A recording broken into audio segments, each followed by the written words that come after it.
Welcome to the Filmmaker's Playbook. My name is Jason Branagan and this is a podcast all about filmmaking.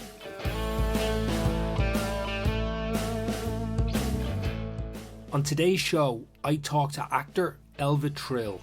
Since we recorded this episode, Elva has been nominated for a Best Leading Actress IFTA for her performance as Áine in Stephen Jones's Northern Lights. Some of Elva's other credits include Red Rock, Line of Duty and Jurassic World Dominion. In our conversation, we discuss how Elva got started in the industry, being a stand-in for Sarah Bolger on the Tudors, training in the factory, which is now Bow Street Academy, using music and colour to help guide her performance as Áine in Northern Lights, and experiencing an emotional freeze after wrapping the show, and much, much more. I really hope you enjoyed today's episode. Thank you for listening. Elva Trill, deadly to talk to you. Hi, Jason. So, I know, or I have read stories about you having a stutter as a kid. Yes. And that leading you to speech therapy, speech and drama. Mm-hmm. Talk to me about when it led to, I guess, acting and performing. I think I used to do a lot of youth drama courses because I associated being able to actually string a sentence together without it yet getting caught in several places with being able to stand up and deliver lines that weren't necessarily my stream of consciousness. So I guess the wires got crossed there in a positive way because I decided to, get my mum to, kind of bring me to different places, whether it was Galway or Dublin, or sign me up to be an extra. I was an extra on the Tudors when I was like 14 or 15. I was a stand-in for Sarah Bolger at the time because we were the same height. And I just sort of, through osmosis, just sort of fell in love with it as a result. There was it had elements of it for me where I thought it was playful, like it was like a teenage playtime, but it also felt like it could be something that would get me out of my shell, something that I could like ditch the stutter. When I went through certain doors, I could become somebody new, a character. And all of this melted in together. So I suppose when it really started, I went for an open audition with a friend of mine, David Sullivan in Galway. And it was for Amon Gawher, directed by Paddy Hayes. And we nearly doubled back when we couldn't find the venue that the open casting was in. And it was lash and rain. We were starving and we were like, we can't find this thing, and we've missed our slot. Anyway, we came upon the door, went in, we ended up doing the audition, myself and David together, because we were the last two to be called in. And I got the role. I had no agent at the time, and it was the first piece of professional work where I actually was a character and had to, carry certain episodes myself. And thank God he did take a chance on me, because back then I was so young and, as I said, had no agent, and he had nothing to be able to know for sure that I was going to be able to pull it off other than the actual in-the-room audition. And he was a wonderful director to work with. And then I moved to Dublin, and I went to the Factory screen acting program, which is now called Bow Street. And I owe a lot to Louise Kiley because, again, without an agent, she cast me in Ripper Street. And Karen, who works at the Louise Kiley casting, ran down the corridor after me, after doing an audition for a different character. And Karen ran down the corridor and said, come back at 2:00. We're going to get you to audition for a different character. And that's the one I ended up getting. And Louise actually did the deal for me, and she went, she kind of looked after the whole contract and everything else. That was the lily pad for me. It was the Factory and everybody involved in that too. That's kind of the beginning in a nutshell. If we look at the Tudors, because the Tudors was a big production. Yeah. Was that your first time properly on a set? Yes. What was that experience like? It was a mix of things. At the beginning, it was exciting, daunting. I felt at home there. I didn't feel like this wasn't going to be my path. It felt like an introduction to my path. But it was also a big realization into what goes into it. And I guess a little bit of the romance was taken out of it for me in a way, because I wasn't in front of the camera. You're always shunned into the crowd or out of the way. And um, the technicality of it became very real. And also, you're wearing huge big gowns in the middle of summer because the scenes that they're filming are in the winter. So there's fires blazing and there's candles everywhere, and your people were dropping like flies at one point when we were shooting. The realistic kind of understanding of what it takes to make a show like that or make a movie like that or whatever is that it became very obvious. But in terms of I must honestly have wanted it very badly because being that age, I was I think I just turned 15 years old. And I was going to Dublin and staying in, Isaac's hostel beside Bosaurus? Yes. I would stay in a dorm of 15 to 20 strangers in one of the bunks there because my call time would be 4 a.m. around the corner. And I would do that at the weekend. Like when I get out of school, I go up to Dublin and I do 2 days of 4 a.m. starts. And they were long days. So I must have, whenever I question, what am I doing? And is this the right way? It's like, well, it clearly is. I think you have to want it to be in this industry because it's too hard otherwise. You can't not. That's the truth. That's the truth. And when it feels right, it feels right. Obviously, there's going to be times where you do question it and, you see your friends. I mean, I remember being in my early 20s and all my friends were buying cars for the first time and they were going on holidays and they were just able to buy things that I couldn't even comprehend buying because I just didn't have the income that they were beginning to accumulate as young adults in new jobs. And I spent most of my early 20s, pretty much all of my 20s actually in that situation, So there was huge sacrifices in many, many ways. So yeah, every time I kind of think, was this the right way to go? It's like, well, there was never any other option, even in your mind. The blinkers were on. So yeah.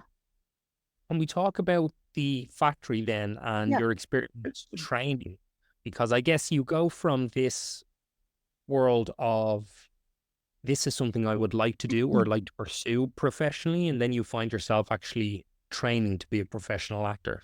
It was a great experience. Again, it opens you up to, I think certain chapters of your life give you realizations of different things that are very important. And when I think back at the factory, the chapter title would be the realization of the competition involved. When you start out with, going to these auditions and you see the same faces and the callbacks are then, the final 5. And then you hear from your agent that you're down to the final 2. And then you see the person that gets it. And that happens enough times and you see the patterns.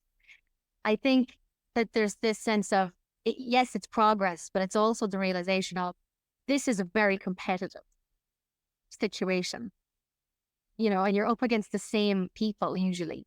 And then when you move up the rung of the ladder, it's a different set of faces, but it's usually the same faces. And it continues and continues and continues. And sometimes you win and sometimes, you lose out on a roll or whatever. But that when I think back to the factory, I became acutely aware of the standard that needs to be met every time an opportunity is given. Because if you get below that standard, someone is right there on point, ready to go. And there was a pressure to that.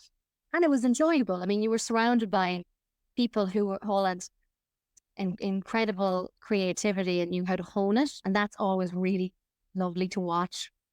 It tested our boundaries in terms of let's say when you're watching yourself on a big screen, so you do like a piece to camera, and then every week we'd have, I think they called it, what do they call it? We'd go in anyway and we'd watch it on the big screen. And I remember Shimmy Marcus saying pointing something out that I did a lot. And I had no idea that I had this tick. And it was something got to do with my neck. I think I was sort of nervous that I would do something that would kind of move it almost made me look like I had an Adam's apple. And he's like, I can tell you're nervous because that happens when you're nervous in these scenes. And it just gave me the wherewithal to sort of go, okay, I have to be really acutely aware of what I'm doing when you're on a big screen and the camera's on you. It picks up everything. So yeah, it took us out of our comfort zones, made us more aware, I think. And we got to, as I said, I met Louise Kiley through that. She came in and she saw me for pretty much everything that was coming through. And I will forever be grateful for that. Yes, there was an awful lot of opportunity that was given to us there. When it comes to film school, for example, there can be a narrative around it doesn't prepare you for the real world. Yeah. You can learn as much craft and theory as you want, but until you're actually out and you have to shoot a schedule, you don't know whether it's going to hold up. How did your training prepare you for the real world of being a professional performer? Well, I was in a position where I was actually on sets before the factory, but I wouldn't by any means say that I had a wealth of experience. But I mean, I had seen what it was like to be on a big show from the voyeuristic perspective of a background artist.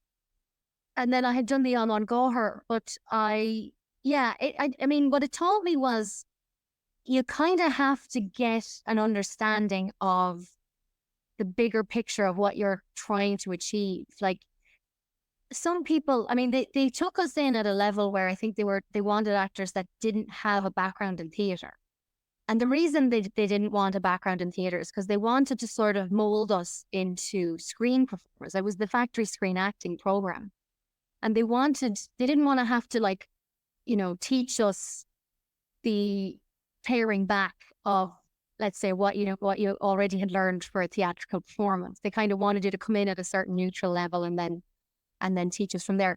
In the end, it was a mixed bag. A lot of people had done a lot of theatre and there was, that work to be done. But for me specifically, I think it was good because it gave me confidence. I mean, with the speech impediment that I'd had, learning lines at short notice and being confident that I could deliver them under pressure took a lot of practice on my feet that I got every single day of being in the factory.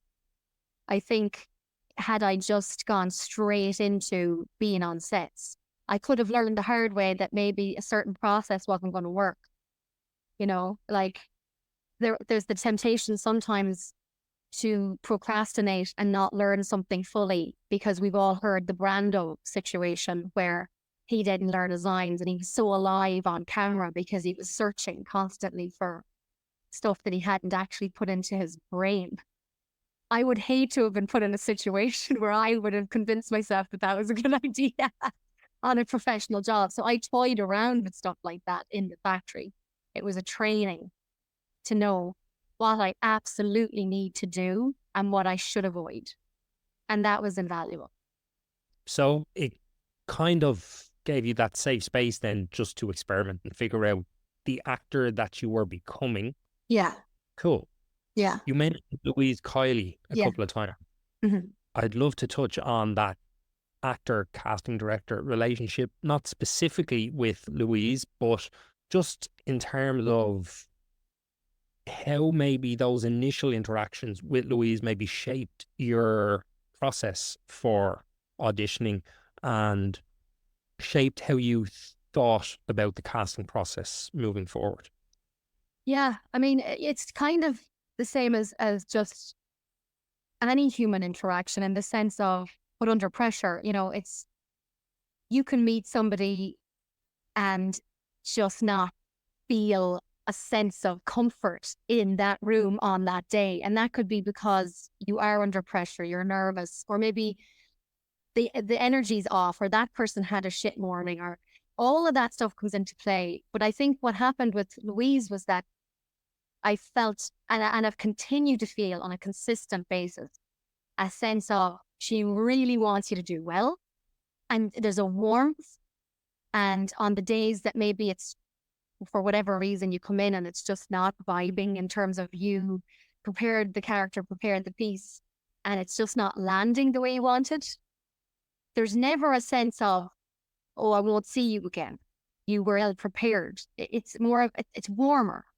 And you obviously get that with certain people more than others. And it's just a very nice, warm, relaxed environment when you go in. I think it's imperative to be relaxed when you go into these things. But of course, it's hard to be relaxed because it's such a nerve-wracking process. Especially when you're young. Like you obviously build the tools as you go along, become more confident. When you're only a teenager and you haven't got a bloody clue what you're doing, and there's so many hits and misses because, as I said, you could prepare it one way and then prepare it another. The only way I can do any sort of a decent job is if I can recite the lines backwards. I know them so well that I can recite them backwards. And until that happens, I mean, I've had situations where I've learned them and learned them and learned them, but then something's sticking. And I've just said, look, I can't, I'm going to have to send a tape in. And this was before tapes were even like the prerequisite. Like I just would say something came up, something really bad, because I just knew that I didn't have it completely down. I think that might have only happened once, but it got into my head that I just need to be so off book that I could be hit in the face with a football and I could still continue. I think it's a little bit like you mentioned a moment ago as well, that the industry is so competitive. And in one sense, I think that competition can be trained into people. Oh, yeah. Not intentionally as a bad thing, but it's so hard to avoid the idea of competition. Yeah. And I think it puts people naturally on edge. Well, it can be a stimulant for some people. I have to say, I am a competitive human being. Like when it comes to sports, I'll lose my voice. Like I lost my voice for 3 days after the last rugby match. Yeah, so I actually get it. I understand it. I played sports as a child and as a teenager. I loved Gaelic, played it with my school competitively. I know myself that if someone was to look me square in the eye and say, you can't do this, it's impossible, there's more of a chance I'll do it than if someone kind of rubbed my back and said, look, this is going to be tough, but I really believe in you. One thing, it can be a stimulant for sure. But yes, when it gets to the point where your focus is more on the competition than it is on just doing your job, it can be hard to make that switch, but it's very necessary. There is a clip I've seen a handful of times on Instagram, and it's Bryan Cranston talking. Yeah, it is. Yeah, I know the one. I love it too. He says what you need to think of going into those rooms is a casting director wants you to be the person, wants you to nail it. So you already have their support. Yeah. And he says as well, and I love it too, it's when you go into that room, do not think about it as trying to get a job. The job is to go into that room and do that performance. Because anything else smells of desperation. That your job as an actor is to go in that room and make sure that that's the performance. And anything that happens after that is none of your concern. Yeah, it's great. I think it's really powerful advice. Yeah. Easier said than done sometimes, though. Sometimes, yeah. You mentioned something a moment ago about lines sticking, and I would love to maybe just pull that thread a little bit. Did you mean from the perspective of you were having difficulty with a particular line or piece of a side, or was it just that? Let me try and think of how I want to ask this question. The question I think I'm getting at is sometimes I often think if there is a line that just does not stick, there may be a problem with the line. You're not wrong. That, I guess, was my question, is when you get those scripts and a line doesn't stick, how do you try and deal with that, knowing maybe inherently at this point that there's something wrong with this line, it's not truthful, or there's something that doesn't work and it just needs to be adjusted, but from an audition or a side perspective, maybe you can't do that, particularly now in a self-tape world, where you're not in the room as often. Yeah. Yeah. I mean, that happens. Sometimes you do get a script and it can be the line is just grammatically not sitting well in your mouth. Or it could be that it's phrased in a way that your unique dialect of your own isn't used to saying.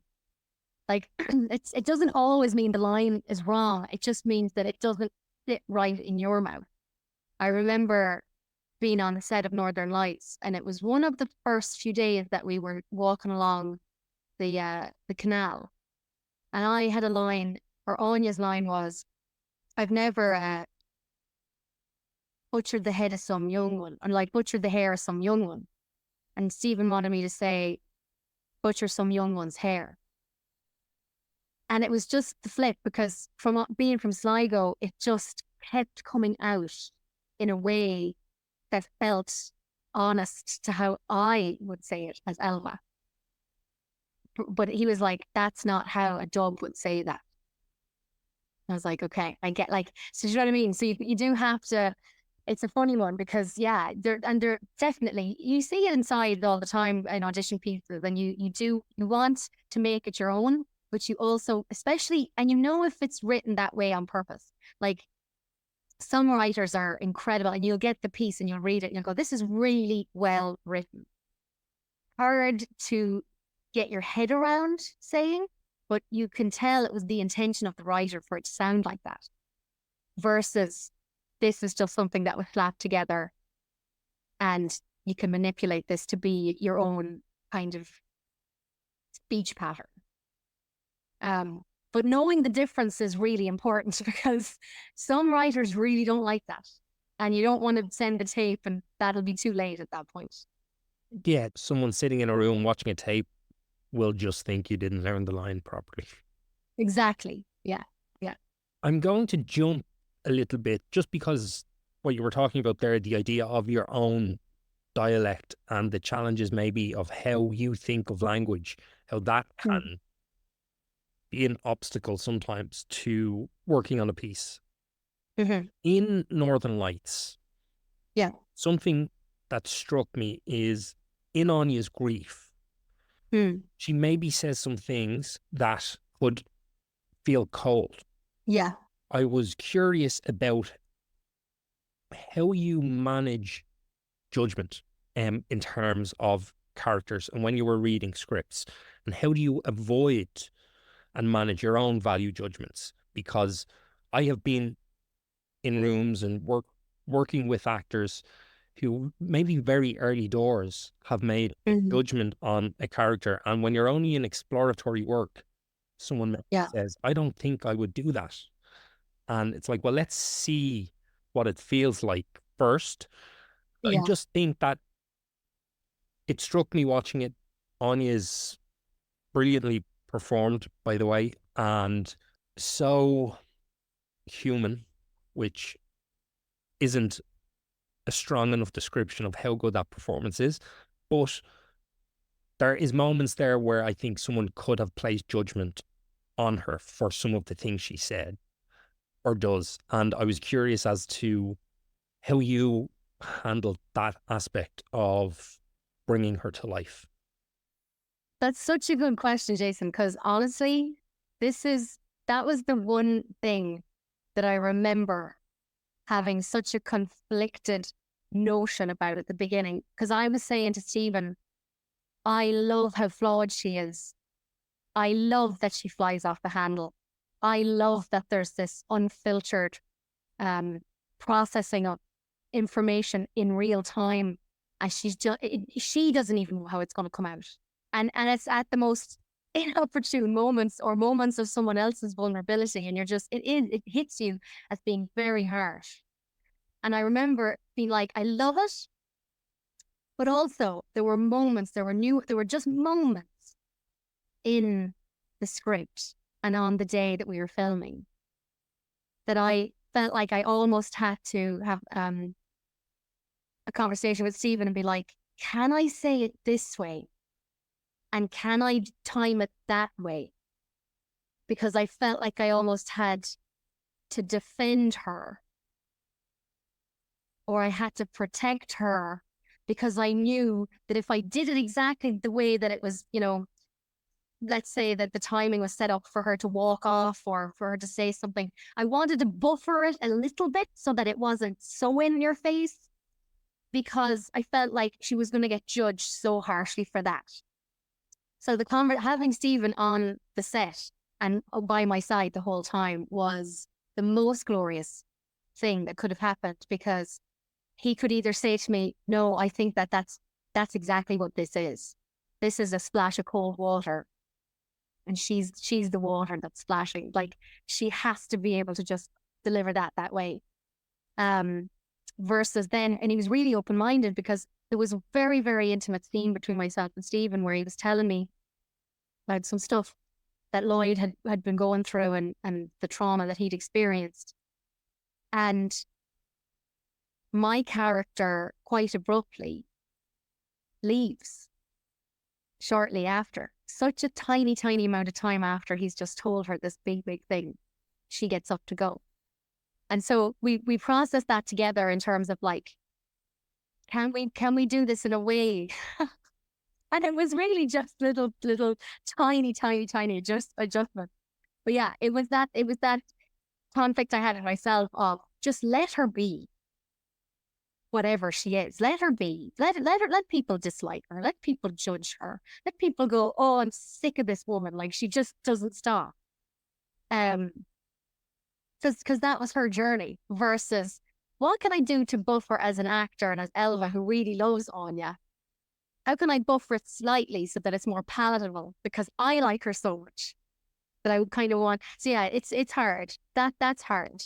And like, in terms of people judging as people, like an audience watching, doesn't bother me. I just wanted to do her justice also in the sense of with a character like her who kind of jumps from one emotion to another, and they're quite heightened emotions, whether they're excited or they're sad or they're angry or irate, frustrated. I didn't want to bang the same drum every time. And also because you never really shoot the story in a linear fashion, but especially with this, we were jumping from real time to flashbacks, and Áine has very big emotions in both parts, because in one she's processing trauma, and in the other she's going through the trauma in real time. And so I just didn't want to lose track of where she was on the Richter scale of anger in real time versus flashback, because I didn't want them to clash and for it all to be just hitting you over the head with this constant rage. You get me? Totally. You mentioned there this idea of the emotional tracking of Áine through past and present, and kind of side question about that being, do you have a process for, especially in a show like that where it's a big expansive timeline, and even though it's past and present, they're both kind of happening simultaneously. How do you track yourself emotionally in your performance, or is that something that you're looking to your directors to do? Go, I need to know where I am, but also you need to remind me where I am. No, well, I definitely would have had needed that, but we also had 3 directors on the show. So I knew I couldn't rely on that being the only thing that kept me on the track of Áine's emotional journey. I used music. I read and reread the scripts ad nauseum. I used colours because anything that was in red was where I thought it warranted a big reaction. And obviously you work your way down, orange, yellow, blah, blah, blah. But also music. I on top of the scenes, when I was going through the scripts at first, I would listen to music while I was reading it. And I love rock music, but obviously within rock, there's different types. And the angrier the song, I would write. So let's say it was Red Marker, I'd write the angriest song that I listened to that I thought would be a really good thing to plug into on the day. And so I remember going to set with a playlist of what we were going to shoot that day. And actually, I think I'm going to do that forever. I cannot listen to melancholic music or sad songs. I can't even sit in a restaurant where they're like playing sad music. I'm in the ground. I cannot enjoy myself. I either have to tune it out or find a way to tune it out, or I have to change where I am. Now that sounds really dramatic, and I promise I'm not that high maintenance. I can tune it out. But if I go to a place and they religiously play melancholic music, I just won't go back. So and it's a good thing and it's a bad thing, right? So, but the good part of that is that if I'm sad in my own self, I'll turn on some rock music.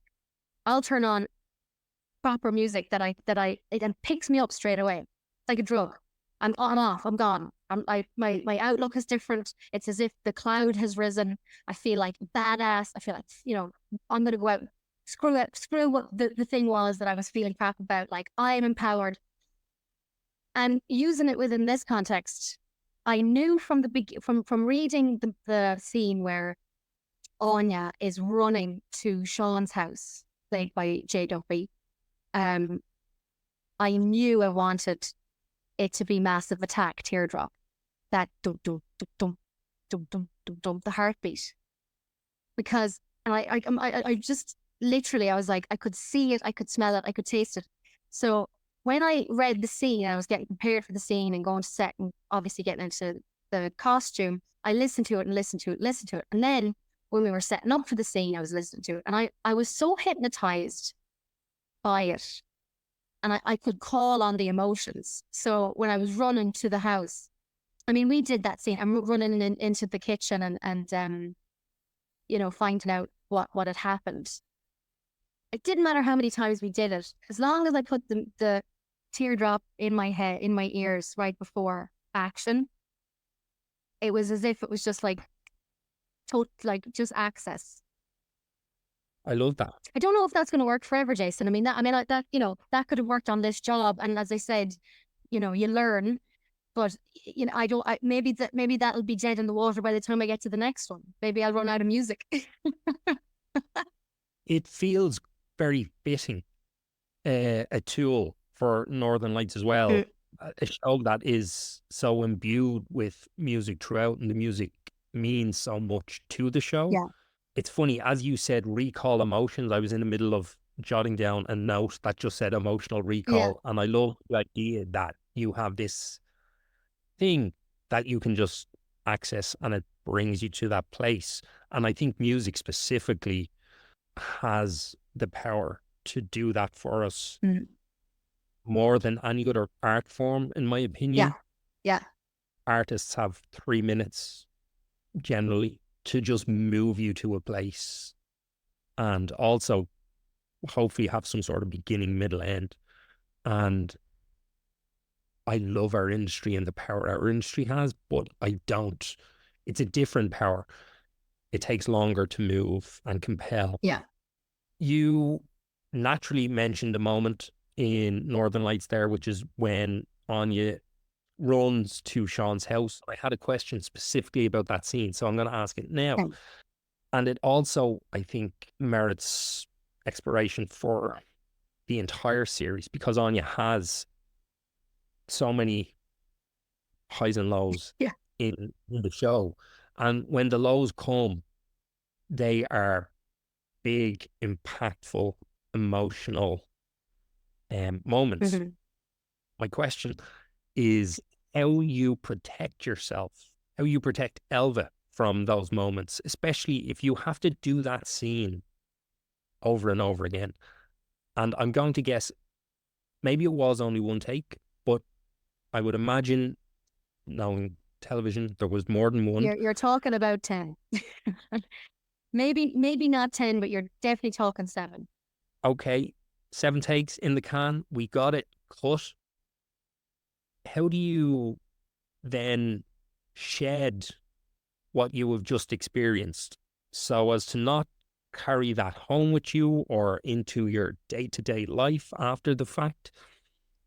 So I learned something about myself on this job that I've never had the opportunity to learn before, because this job spanned 10 weeks of filming. And I'd never been on set doing a lead role in a series before. It was a lot of new pinnacles. I also never had to carry that emotional journey from one point to another, and then all the grey moments in between. I think what I'm going to have to do in future is find an alternative to transposing my personal experiences into the script. Hard to do. I don't know exactly what form that is going to take in the next project. It also you can't rely on that either, because, there's a lot of stuff that happened in Áine's life in this plot I could associate either some way or another. And I mean, I've experienced loss, I've experienced family feuds, I've experienced breakups, there's things you can draw on for stuff in the future that I have absolutely no concept of what it is. Like, if I played something that I've just never experienced, will I be taught unawares trying to do that system with that? But I do know that for the first time ever, I had a thing called an emotional freeze after Northern Lights. Now, I never knew the term. I heard it from another actor afterwards. They were like, "Oh, you're experiencing an emotional freeze." And I was like, "What the hell is that?" Like, I used to laugh when I used to hear people saying, like the character, I felt like, I was so hard to shake the character. And I'm kind of thinking, I couldn't understand how that's possible. And I don't think that I had a hard time getting rid of Áine. I had a hard time of pulling myself out of the pit that I dug to emotionally access Áine. So when I was holding the hand that was in the coffin in the show, I spent at least 2 days trying to conjure up the feelings of the loved one that I'm holding their little hand when they're in the coffin. And of course, that does leave an emotional wound in you, even because I don't think your brain knows the difference between an actual experience versus a thing you're making up in your own mind. So I think my body was going through trauma because my mind was so viscerally trying to conjure up in my imagination the images of what was going to get me to that emotion that I needed on the day. And I think 3 months after, I remember sending Jay Duffy a message. And I was like, because it sort of lifted off me. And I was sitting in a wine bar in Dublin waiting for my friend to join me. And it lifted. I felt it literally, a physical weight lift. And I kind of took a breath and I was like, oh, I'm back to normal. The difference and the way I felt it lift off was I had a thought that was kind of sad and I actually felt it. Whereas before that, my mind wasn't allowing me to process or feel sadness. It had stopped me. It was protecting me. So I was sort of numb. Okay. It's a long answer. Sorry for... No, it's a great answer. And it's so interesting. It's something I'm continuously interested in as a director even as well, because what you said, the idea of your brain not knowing the difference is if you are living a moment, whether it's on screen, and especially if you end up having to live it 10 times, your body does think you are experiencing that thing. So how do you experience it in a very living, honest way? And then also tell your body, don't worry, it's only pretend. Yeah. I don't know, because from what I do know about cortisol and it being released, so through, whether it's anxiety, your body gets an influx of adrenaline, your heart goes crazy. And then to slow your heart down, to keep yourself grounded, then your body releases cortisol. And that's the thing that actually is quite damaging to us. It causes a lot of really negative things within our bodies and our minds. So I'd love to know how to shorten that cortisol lifespan. It could be like a cold plunge outside the set or something. It's like shock your body into it thinks it needs to be in survival mode. So give it something to survive, like cold, and then shock it back into gear. You mentioned that was one of the big lessons you learned from Northern Lights, which you're answering all my questions before I get to them, because one of them was going to be, were there any big lessons from leading a show? Is there any other big takeaways that came from Northern Lights for you? I remember hearing Jeff Bridges say when he was cast to be in a Marvel movie, Jon Favreau's Iron Man, that he was having such a crap time at the beginning because of the magnitude of this movie.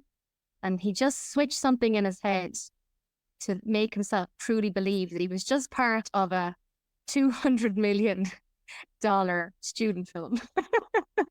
That really, all he had to do really was just do exactly what he'd done for the last, 30 years of his career.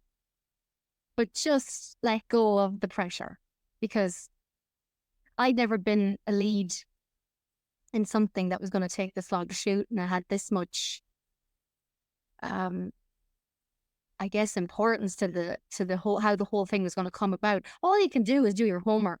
I mean, I'm a big fan of like writing out Post-its, whiteboards, markers, do the whole thing, and just have your journey, your character's journey, so embedded in your head that at any point, if something is done or said, or there's a pivot in the way something gets shot, that that either that's going to work or not work for the plan.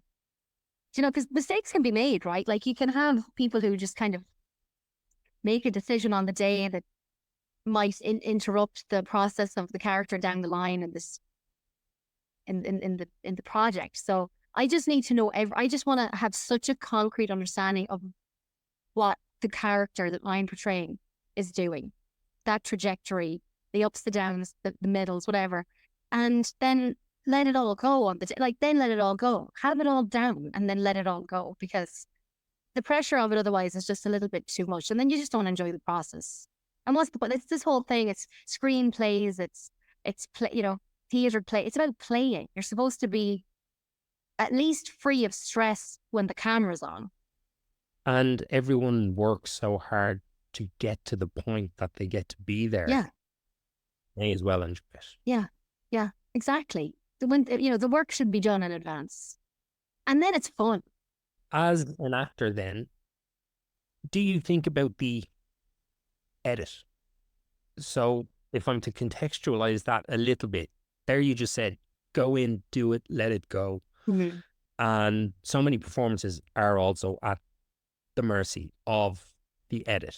So as you said, for example, if you do seven takes, 8 takes, 10, whatever the case may be, you could be like, number 4, that was the best one for me. I was in it the entire time. Use that. And then you get to watch the show and you're like, they used take 7 or something. Yeah. Does it ever cross your mind? It does when you watch it. I think when we finish filming, you're so exhausted, because you should be, I think, right? But you're kind of like ready to just let it off and become what it's going to become. I think what happens sometimes that I've noticed is when you do watch it, exactly what you said there, that let's for instance say it's a particularly emotional scene, and in your head, because let's say on take 3, you really reached the tears. You reached inside yourself, and it comes out in a blubbering mess, and it's like wailing like a banshee. And you kind of, in your sick ego actor mind, you kind of go, yes, this is the one. This is the performance. This is the take, because nobody will be in any doubt that I was able to really access that emotion. And then they use take 1. And it's the one that you just on the brink of letting it go, but you kept it in. And it's always a very strange thing to see it, because you're like, I thought there was going to be this big explosion of me on screen there. I know I've noticed that a few times.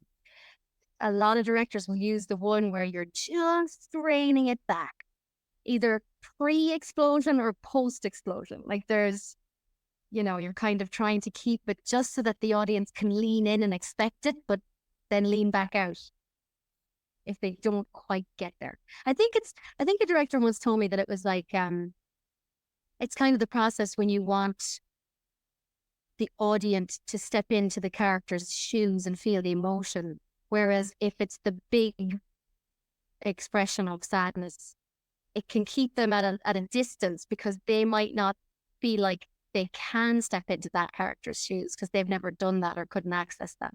But we all know what it's like to feel an emotion and like keep it in. So do you watch your own work then? And if you do you do that to interrogate your own process and take something from it? Or do you try and watch as an audience member? I remember getting the show for the first time and being so curious about the ensemble and how it was going to be, how it was going to run, and how it was going to be chopped into the episodes that I did watch it, yeah. And then we watched it obviously for we had the screening in Dublin. And I think sometimes I'll watch if somebody texts me maybe and says like, you know, episode 3 really touched me or whatever, I might just ask them like what part. And if they tell me the part, and even if it's not a scene that I'm in or whatever, I'll go back and I'll watch it because I want to watch it through their eyes. Do you know what I mean? It's kind of, I don't know. Yeah. I don't know if that's a weird thing, but like if someone says communicate something to me that's moved them, I want to watch the thing as soon as I can to kind of process how they would have seen it. Does that make sense? Yeah, I think so. Let me say it this way, and this might be completely the weirdest thing to say. Have you ever put a story on Instagram and it's your story, so you know what it is, but you see that someone you like or respect or fancy or whatever has liked it? I'll sometimes go like, oh, they liked that. And I'll watch my own story to go, I wonder what they liked about it. Like I'll try and see it through their eyes, kind of. Does that make sense? Totals. Yeah, I think it's a very human thing to do. So there's a curiosity in it. That's what I'm trying to say, Jason. Out of curiosity, I would want to. But in terms of actually, would my Saturday night be popcorn and watching your own movie or show? Absolutely not. I'd be flushed. I'd have big red cheeks, and I'd be just anxious watching it. So no. Do you have a favorite scene from Northern Lights? Well, that's a good question. I can tell you one of mine. Okay. And it moved me the whole show moved me greatly. But there's a scene with you and Jay Duffy, and you're in Anya's front garden, and it's the scene, A Twirl for a Twirl. Oh, yeah. Yeah. And it's so poignant. And it's so nuanced because of where that comes in terms of the kind of hierarchy of information and what the audience now know. And it's just such a gorgeous scene. Mm. And it seems so small, maybe in the grand scheme of the show. Loved it. Well, that was, funnily enough, one of the moments, because as the actor, I knew that was the final time that she was going to potentially. Can I give spoilers away? Yeah, I think it's time. I'm so cautious usually. But anyway, Elva as the actor knew that was the last time we were going to see Sean alive. And so when he says, I love you, Áine Casey, and Áine doesn't respond, I remember having this very big conflict, being like, Áine doesn't respond. She doesn't say I love you back. And me as the actor was very heartbroken. I almost wanted to, like, I think at that point, I looked at the director and I said, would she not say it back? And then they were like, no, because Áine doesn't know. She knows something's wrong. And I think she's a little bit pissed off with him because he's gone off and he's left. He didn't text or call again. It's just one of those moments where she's hard. She's very vulnerable, but she's built an armor. And she doesn't say it back. But yeah, that scene actually broke my heart to film, genuinely. So I'm glad that you liked it. I'm glad it translated somehow, the pain translated. Definitely did. It's a great scene. And yes, I think at this stage we can spoil it for anyone. If, as we're talking about it, it is on the TG Car player, and I would recommend everyone watch it because it's brilliant. If I was to jump way back, because I was curious in asking you about the casting process for Northern Lights, Yeah, and how it differed maybe from other casting experiences you had. What was different? Do you know actually what I think? Well, Well, I will say this, yeah. The initial tape, when it came in, I misinterpreted, I think, what Áine was and who she was. It was very descriptive in the notes saying that she was like a drowned rat. She was kind of like, distraught and insular, and she's standing on a bridge. And then there's this interaction between her and Lloyd. And I did the tape and I sent it off to Louise Kiley, and I got an email back from my agent saying that I've kind of interpreted it a little bit too rough around the edges. That, I and my agent had to like call them and say, she didn't just roll out of bed and do this. This was the thought process behind it. Clearly it was the wrong direction. So then I had to do another video, another sound tape, which they liked. And then I was actually visiting a friend in Paris. And how weird is this, right? You can't write this stuff. And this stuff happens a lot. My friend was based in Paris at the time. And when I was there, we were walking around and she was showing me lovely little places, and we had tea, and went to a little tea shop. And right beside the tea shop, there was a bookstore. And my friend said, I'm just going to poke my head in here. I want to get a book that I've been looking for ages. I have 2 of the series, but I don't have this one. And I said, what's the series? Said, I'm just looking for the Northern Lights. Because there's a series, I think there's Through the Spyglass or something, and then there's another one, and then there's Northern Lights or something. I could have that arseways. But anyway, it's one of 3. And I was like, that's so weird. Because I've just sent off 2 tapes for this. So bizarre. Anyway, then we fly from Paris back to London. She's going to go back to, I don't know where I'm going, but we're going somewhere. We're separating ways. But we end up, once I'm on the plane with her, I get the email when I land to say I need to do a recall tape. And then she ends up helping me with it. I just think that's so weird. It might be boring, but I just think it's bananas. So anyway, then I come back to Dublin, and I do a chemistry read with Stephen. We end up wearing the same exact color clothes, black and khaki green. We are like mirror images of each other, because they took a screenshot to see like height and, how is this going to look. We're wearing the same outfit. Hilarious. Yeah. Then I got the part, and I came back from, I think I had to go to, do you know what it was? It was I had to go to LA to do the Jurassic World Dominion red carpet, which I think was brilliant, because to have that to go do meant that I wasn't thinking about Northern Lights. It was so not on my brain. And then when I came back and they said, you have it, I was like, this is awesome. And then did the chemistry read with Jay Duffy, and that was great crack. It was so fun. Amazing. Yeah. So 2 tapes, a in-person chemistry tests. Yeah. Then another one for Jay then, yeah. 3 tapes in total if you take into consideration my blunder at the beginning. I think that is really interesting, actually.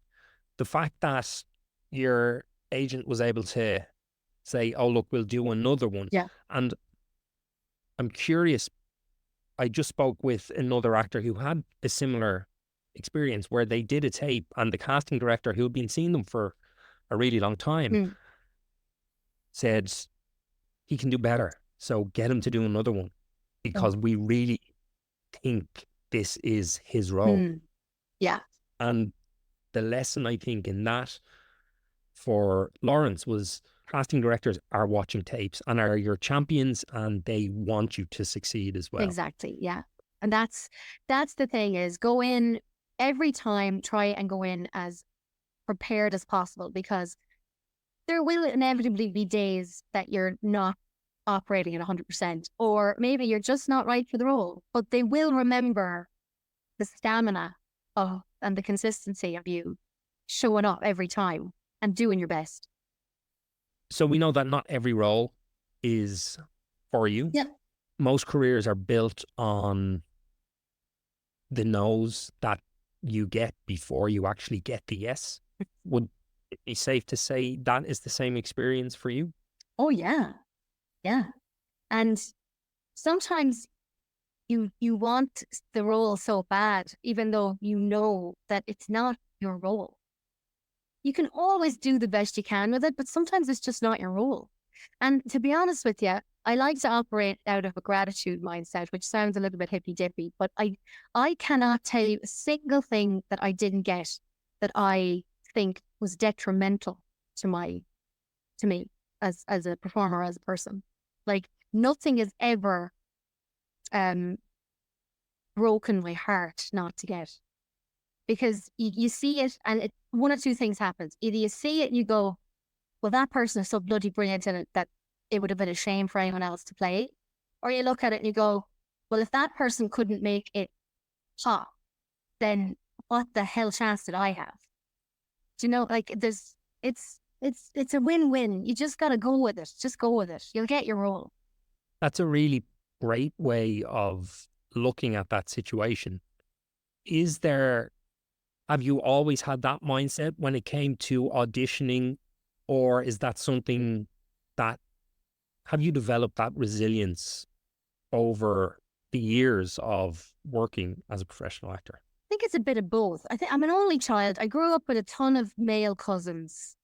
You know, sports, my school was kind of particularly rough around the edges. There was always some form of aggressor lurking around corners. There's definitely a resilience in me from when I was a child. But I also think, I think have honed it into this. There's nothing that can be said or done to me that I cannot get over in 5 minutes. And when I say get over, I don't mean now it's very subjective and it all depends. But I mean, like, there's a switch in my head. Like, yes, I'll put a plan in place to figure out what the next step is, and that is going to lead me down one road or another. But if something negative happens, or someone says something to me within reason, if I'm still annoyed or frustrated to the point where my actual heart's pounding, or I feel sick to my stomach, if I have that feeling for longer than 5 or 10 minutes, that's a choice I'm making, I think. Now, I know that sounds a little bit mad, because I know that we really do not control our emotions. Something happens after 5-10 minutes. But this goes back to the cortisol thing as well, because I remember reading something on, if you know that heartbreak feeling, like if someone breaks your heart, they break up with you, you hang up the phone. Your capacity to feel that exact feeling for longer than 10 minutes, we don't have it. The body needs a break, the brain needs a break, the mind needs a break. So it will take a tiny respite. Now, it might just be 20% less of that pain that you're feeling, and maybe it'll spike back in 20 minutes. But it's a choice that our body is making and our mind is making to take a little respite. So I can feel it organically happening sometimes if something comes my way that I really want and I don't get it. But it's a window, and I feel myself get to the 10-minute window, and I'm like going, okay, if I carry this on now into the rest of my day, that's my choice. I'm choosing to allow this to affect me all day. So I just, I don't want to do it. And luckily now it's kind of come to the point where I feel like it happens naturally now. I just go, well, sure, what about? Like, it wasn't meant for you. My granny used to, she drilled it into my head as a child. What's for you won't pass you. She was always talking about boys, because I was just boy mad as a child. Then went completely the opposite when I was a teenager. Hated boys, didn't want anything to do with them. Didn't have a boyfriend until I was like 20. But she drilled it into my head, what's for you won't pass you. I think it's a really positive outlook, and I agree with the choice element. And I know it's not always as simple as just choosing not to feel something. That's not always the way our bodies work. But I remember a long time ago reading this analogy of like good and bad, and how we judge good and bad events. Yeah. And it's like, if you take football, and there's football team A and football team B. Yeah. If you support A and they lose to B, oh, that's a bad result. Yeah. You don't support either team, you don't care about it, none of it matters. It's also falling in love with an ideal of that is projected into the future. You think that you getting something means that you'll have a happier life in the future having got it. And so when it's taken from you, you mourn that projection of the future that you were happier in. So really, it's all, what is it in The Gladiator? Shadows and dust. It's all shadows and dust. It also, I think as well, I find myself, I don't like to fly very much. When I'm up in the sky, something happens to me where I'm like, I bring everything of my life into question, because I'm thinking this thing could just drop out of the sky at any second, and none of it mattered. So I have these moments of complete clarity when I'm in a plane. Now I hate it, but by the time I land, any question I had about A, B, C, or D, or any rejection that hurt me, or any whatever, I'm okay with it by the time that plane lands, as weird as it is, because I've just had a moment of, but I could die any second. So what's the problem? You picked one hell of an industry to be in, not liking to be on planes. I know, but it's a gift. Like, it is one of those things as well where rock music helps. Music is my jam. Like, music is my medicine. So we recently flying back, I can't remember where I was flying back from, but I was flying into Dublin. I was on a wonderful Aer Lingus flight, which was perfect. And then I remember, as an overthinker, I remember having this feeling and had this thought that we were just about to land in Dublin, and it's like, we're going really, really fast for a plane that's about to land. Like, the little legs had already come down, and I was like, we're pelting it. And sure enough, we hit the ground, but it took off up again. I put on my headset. I was already on, but I got the rockiest song I could. And I swear to God, by the time we landed, I was like, yeehaw! Like, I completely changed my thought process. I was like, get a song on like Clorn, Coming Undone, and just hear the bass, hear the drums, and just get into it. Just pretend you're in a mosh pit. And they circled for a few minutes, and then we landed again. And by the time I got off, I was like, let's go again, guys. Which, if you saw me, if you tested my anxiety levels as we were coming down at the first place to when we took off and came back down the second time, completely different chemistry going on. That's terrifying. It turns out, because they said that they couldn't adjust their speed for the landing. It was like, how the actual F does that happen? You're the pilot. That's your job. But then it was written up in the paper the day after that some youth were shining lasers into the cockpit of landing flights. They were trying to blind the pilot upon landing. If I got my hands on those people, I won't say anything else because I'm being recorded, but fill in the gap. Shitheads. It's on. So I have two more questions for you. One. Yeah.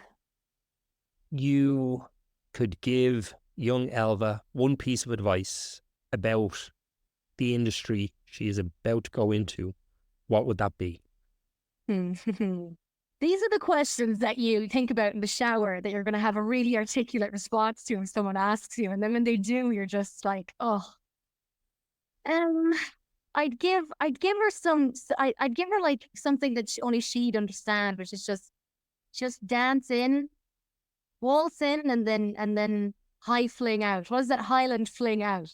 Like, be graceful to get in, because you need to kind of let people know you mean business, but be graceful about it. Don't it doesn't need to be all jazz hands, but just Highland fling your way out. Get in, do the job, and then by the end of life, like, you better have some naughtiness and brattiness still left in you, and if you're still dancing by the end of it, you obviously had a good time. Great. And can you talk about what is next, or is there anything you can share? So there's a wonderful production company that's just started in Sligo, I believe, where I grew up, called Tri Moon. I know Tri Moon, and I was talking to Áine recently. Yeah, she's fabulous, and Sophie. And so I'm going to do some work with them. There's some projects that they've given me to read, and I love. And I'm really excited to get to work on some of that stuff. And then then, there's the potential for season 2 of Northern Lights. I'm very much being optimistic about it. It's been greenlit to be written. And there's a project that's going to take me to Italy, which I'm always happy about. I don't know what it is about me in Italy. Any job, it's so funny. It's a running joke now because it's like, oh, I've just been offered something. Where is it? Italy. I'm learning Italian because I'm like, why not? Amazing. Elva Trill, thank you so much. I had so much fun talking to you. Me too, Jason. This was really lovely. And that's a wrap on Elva Trill. Thank you for listening to the 10th episode of the Filmmaker's Playbook. If you were enjoying the show, please share it with a friend or follow and rate us on Apple, Spotify, or wherever you get your podcasts. As always, if you have feedback, questions, or topics you'd like me to cover on the show, please put them in the comments on our Instagram page at the Filmmaker's Playbook Podcast. You can follow me on Instagram at Jason Branagan Director. And you can follow Elva on Instagram at Elva Trill. Links and social media handles are also in the show notes. Join me next week when I talk to producer Julie Ryan. Until next time.